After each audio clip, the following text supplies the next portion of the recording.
Old Jake Skirts by C. Ann Scott, illustrated by David Slonin.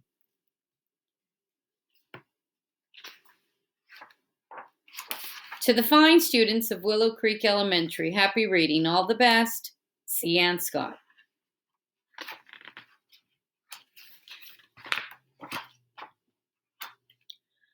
Old Jake ground his beat-up truck to a stop, unwired the coat hanger holding the door shut, and eased out of his seat. His hound dog bailed out of the back, ran up front, and circled the old steamer trunk in the road as if it were a trapped jackrabbit. "What you reckon it is, Shoestring?" Old Jake's headlights had picked out the form of a trunk a few yards back. It was still dawn. He had wanted an early start to town to pick up supplies at the general store. Now this trunk was in his way. Shoestring sniffed at its base and barked. "Be still, dog," Jake said. "A little old trunk can't hurt nothing." Shoestring slunk away from the trunk and sat down beside him. Old Jake reached down and absent-mindedly scratched his hound's head as he puzzled about what to do. "Must have fallen off some poor feller's truck. Best we take it on to town," he muttered. As he slowly hunched over to lift it, a bone or two popped in his back. "Hope it ain't books," he said. But when old Jake got the trunk airborne, he found it was actually light. "'Tain't books, Shoestring, could be feathers." He shoved it in the back of his truck, slammed the tailgate shut, and traveled the last few miles to town. And there they go. There's Shoestring and the trunk.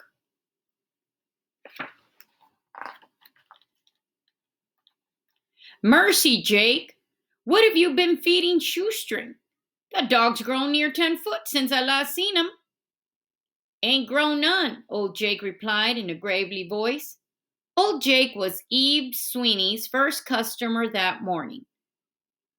He'd always liked to get to Ebe's first, buy his things, and clear out before the town talkers arrived for their morning round of gossip. He stepped beside the storekeeper, and sure enough, from the window, it appeared as if Shoestring had grown very long in the legs. Old Jake exclaimed, "Standing on a trunk." "A trunk? Mercy. What you gonna buy this morning, Jake?" "Same." Old Jake moved off to pick out his supplies. From month to month, his bills of goods varied little. A sack of flour, a can of lard, canned goods. Today, a new whetstone for his whittling knives, and bone for Shoestring. Basics, nothing fancy. $5, Jake." He fished out his money and asked Ebe for a pencil and a paper. In a shaky hand, he wrote, "Trunk lost, Old Miller Road. Found, come to Stillwater Farm."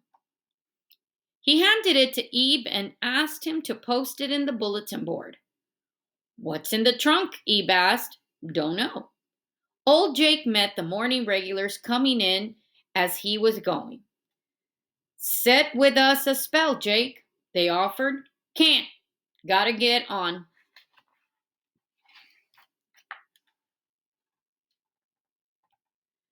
The Stillwater farm, where old Jake had directed the owner of the trunk, was in reality a hard-scrabble patch of earth that had produced very little over the years besides rocks and trouble. In fact, old Jake marked his years by the plagues that had visited him on it. There was the year of the crows, the year of the twisters, the year of the First Baptist Church of Quail's Good Samaritan Ladies Committee. The good ladies of that committee had kind intentions in trying to get the old hermit to come to church. But each time they came, they left behind the scent of tea cakes and rose perfume, and Jake would grumble to Shoestring about it for days. In dark moments, he muttered out loud at himself, wondering what plague planned to pay him a visit this year.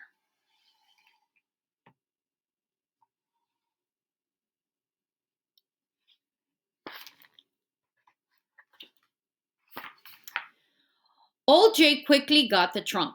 shoved it into the corner. It became a backrest for Shoestring, who through the winter months chose to curl up beside it rather than in front of old Jake's bed. By spring, it had become a catch-all and was covered over with dirty long johns and overalls. By first planting, no one had yet claimed the trunk. With pumpkins beginning to sprout, old Jake now needed Shoestring to sleep outside to keep rabbits from snacking on his crop. But Shoestring, for the first spring ever, whimpered each evening to return to the house. "What you got into, dog? Them rabbits gonna plump wild with you in here." Look at Shoestring, and there's the trunk with all the stuff on it. But he let Shoestring in anyways, and the old hound happily curled up beside the trunk. By the third night of this, Jake had lost his patience. Shoestring was going to have to sleep outside, and it looked like the trunk was going to have to go with him. Old Jake cleared it off and dragged it to the middle of the room. He had waited a proper time for someone to claim it, so it wouldn't be too unneighborly of him to open it now. He raised up the hammer and with a couple of hard knocks broke the lock.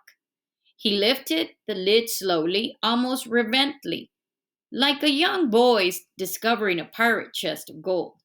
With the lid up and contents revealed, old Jake stumbled back as he'd been slapped, for inside was no gold. Inside were skirts, cotton calico skirts. He stepped up to the trunk again, reached down, and gingerly fingered one of them. Look at old Jake. He is surprised at what's inside.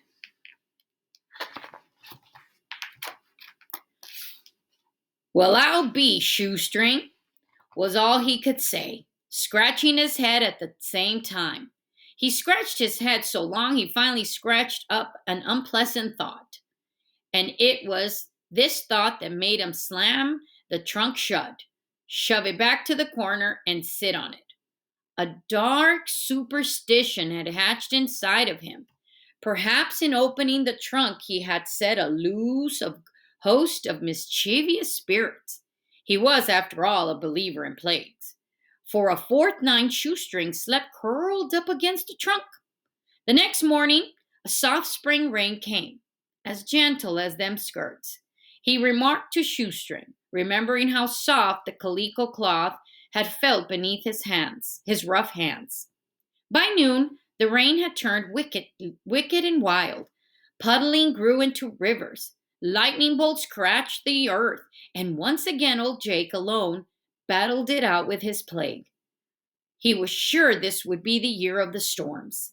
Jake set out some buckets to scratch the leaks that took up his whittling. No point in getting excited at the thought of this seedling washing downstream. He knew when he was licked. If he's gonna come, let her come, Shoestring. And he worked his knife on the wood of the beat of the bucket drops. So there's the storm. By nightfall, the buckets had filled to overflowing. Old Jake couldn't empty them fast enough. Water began to pour in under the door. He feared that if he didn't stop this invasion, his cabin would wash downstream with his crop. He gathered all he had in the way of the cloth and barricaded it against the crack under the door. But still the water came. When it began to swirl around the soles of his boots, his eyes lit upon the trunk. He opened it up, bent down, and flung the skirts out one by one. He sent them flying in every direction, winging their way around the cabin like a flock of tropical birds. They landed on the floor and helped to drink up the water. And when the last skirt fluttered earthward, the rain stopped. Suddenly, as quickly as someone had turned off a faucet, old Jake, standing in water, stood still a moment and soaked up the silence. Then he set to work to clean up the mess.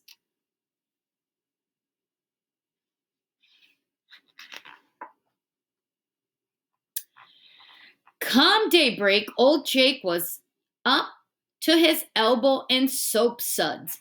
Bent over a washboard, he was scrubbing skirts. He'd used them to mop up the water and years of dirt gathered on his floor. His cabin had never looked cleaner, but the skirts were in sad shape. Besides, he confided to Shoestring, "They're kind of pretty, ain't they?" Old Jake felt superstitious about the skirts. After all, didn't the storm stop when he let them out? Shoestring didn't care about the skirts. He lay curled up on the porch in his new doghouse. Skirts clean, Jake pinned them on the clothesline. It was the most color that Stillwater Farm had seen since the Good Samaritan Ladies Committee came with tea cakes and Bibles the year before. Skirts flapping in the breeze, old Jake surveyed his soggy pumpkin field. All was lost, even the scarecrow. A few days of sunshine dried out the field, and Jake began to replant his pumpkins. Look at Shoestring in his new little doghouse. I guess he really wanted to move in.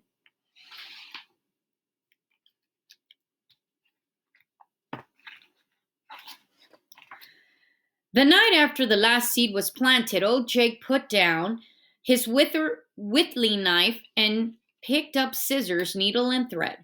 He was so happy about the storm shutting down, he felt almost silly. He even dressed his new scarecrow in a skirt and cut up another to give it a neckerchief. Then he made one for himself and one for Shoestring too. The next morning, old Sally feedbag split open and her oats spilled all over the ground. No problem. One more skirt disappeared from the clothesline. Old Jake was beginning to become as handy with needle and thread as he was with his whittling knife. No more wind whistling through the holes in his overalls. The skirts took care of that. No more sun beating down on old Sally's head as she pulled the plow across the pumpkin field. The skirts took care of that. And no more hard porch for Jake as he took turns whittling and sewing in the evenings. The skirts took care of that too. His place began to look downright merry. His spirits began to lift, and the days passed in sunshine and gentle rains. The pumpkin plants grew greener and fuller than ever, and it seemed that for this season at least, plagues would be held at bay. The scarecrow named Old Sally had a skirt on it.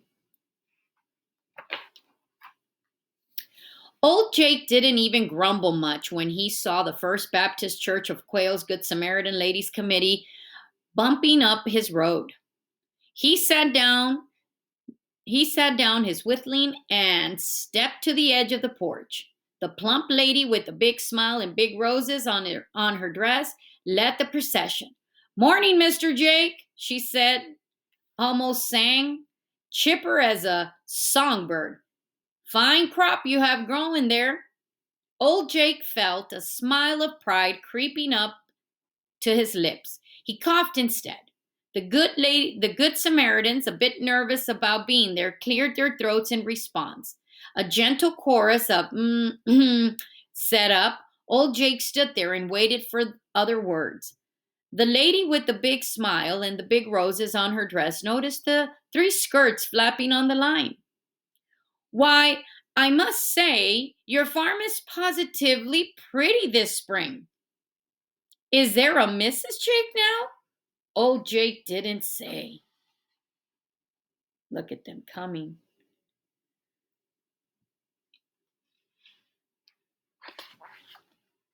The Good Samaritan continued unruffled. "Well, we know you're busy with your farm and all, so we'll say our piece and leave you be. We've come to invite you to our church picnic by the river on Sunday. We'd be blessed to have you come. Oh, and yes, we brought you these." As old Jake reached out to receive the tea cakes, his fingertips brushed the soft white glove on her hand.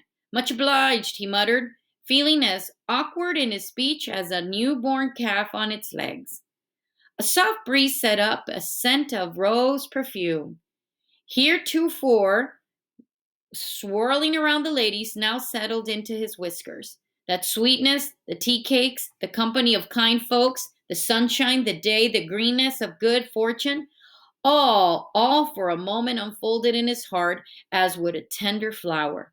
And old Jake revealed an answer that surprised himself and certainly stunned the good Samaritans. I'll think on it. Look at them offering him the tea cakes and inviting him to their church. And look at, he is still in his little doghouse. The day the white pickup came rattling up his road, old Jake had but one skirt left, pinned up to the clothesline. His last one he'd left out as a good luck symbol of sorts.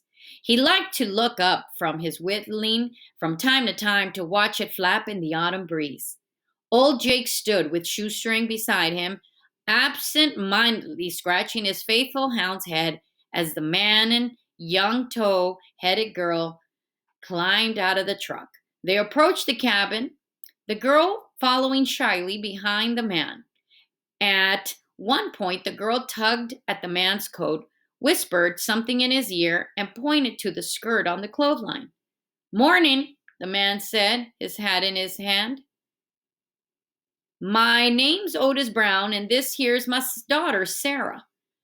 We saw a sign in town said you found a trunk in the road some time back. Man named Sweeney told us we might find it here." Old Jake followed their gaze to the trunk of the porch. The man continued, "It was full of skirts. Them skirts belonged to my wife. We lost her this winter. I wanted to find the skirts if I could, for my daughter to have."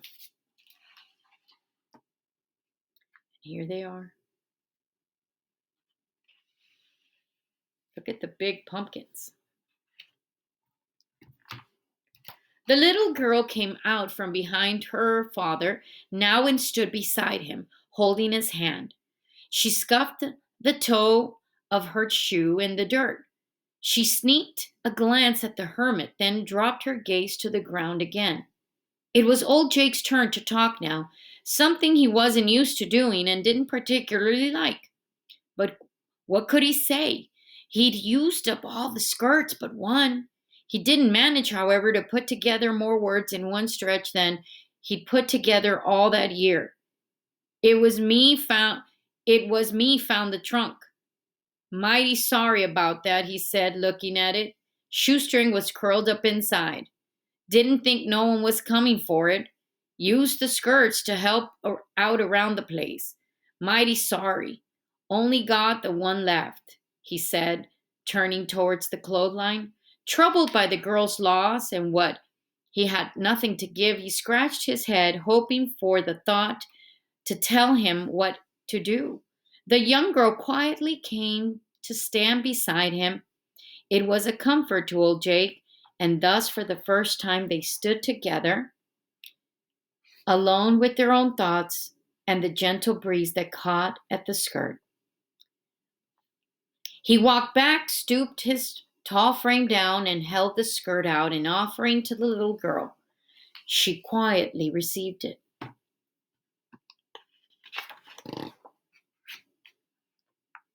"Mighty sorry about your mama," Jake said. He gravely voiced soft this once. "If you'll come inside, I've got something I'd like to give you." Old Jake pulled out his only chair up to the chest of drawers, opened the top one, and lifted a little girl onto the chair. On tiptoes, he peeked over the edge of the drawer and saw a wonderful collection of wood carvings. "Take whichever one you want," he said. The little girl beamed at old Jake. He beamed back. She gently fished through the oldest carving, the one of dogs, the guns, and the long bearded men, and one finger began to play with the newer ones, roses and doves and dolls. Finally, she picked a painted carving, a doll wearing a calico skirt. I'd like this one, please. Old Jake nodded, then lifted her off the chair.